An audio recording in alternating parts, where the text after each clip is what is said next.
حضرات انبیاء کرام کی نبوت سے پہلے والی زندگی پاکیزہ اور اپنے آپ کو بنایا ہوا تھا، معصوم ہے، ان سے کسی کی زندگی نہیں بدلی۔ یہ فرعون کی فرعونیت والا باطل اور نمرود کی نمرودیت والا باطل اور قارونیت کے غرور کو توڑنے کے لیے اور عرب کی ضد اور ہر دھرمی اور بت پرستی کو توڑنے کے لیے اللہ نے دعوت دی۔ جو ہی دعوت لے کر اٹھے، اس اتنے بڑے کفر اور باطل کے چٹانوں پر جب زد پڑی، سب مخالف ہوئے لیکن جمے رہے اور چلتے رہے، اللہ نے سب جگہ کے کفر کو ختم کر کے اسلام سے ان کو نواز دیا۔ تو بھائی اس باطل کو مٹانے والی چیز کون سی ہے؟ دعوت ہے، حق۔ مسلمان حق کو وجود دے کر اس کی دعوت لے کر اٹھیں، کائنات کی کوئی طاقت اس کا مقابلہ نہیں کر سکتی۔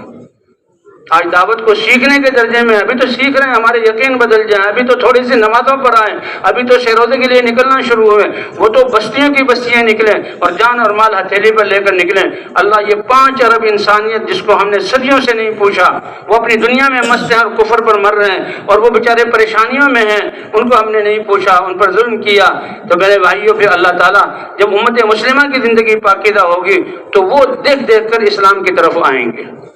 تو کون ہے ہم میں سے انشاءاللہ جو اس بات کی نیت کرتا ہے کہ اللہ واقعی پچھلی ہم نے کوتاہی کی، اپنے جان و مال کو خواہشات پر لگایا، خود بھی پریشان رہے، نسلوں کو بھی کچھ نہ دیا، اے اللہ پچھلی یہاں کوتاہی کو معاف فرما اور آئندہ کے ہر قدم اور ہر سانس، ہر صلاحیت، ہر تیری دی ہوئی نعمت کو تیری پہچان کرانے میں لگا کر دنیا میں اس کلمے کو بلند کریں گے اور پوری دنیا اور قیامت تک انسانوں کی نیت کریں تو اللہ اس کے مطابق قبولیت عطا فرمائیں گے۔ تو بتائیں اس کے لیے کون کون تیار ہے؟ فرمائے بھئی کون کون تیار ہے؟ ہاں، وَجْتَبَاكُمْ، اللہ نے اس کے لیے چنا ہے۔ آپ کے قدم اٹھانے اور آپ کے دعوت والے بولوں میں اللہ نے انسانوں کی تقدیروں کے بدلنے کا فیصلہ کیا ہوا ہے۔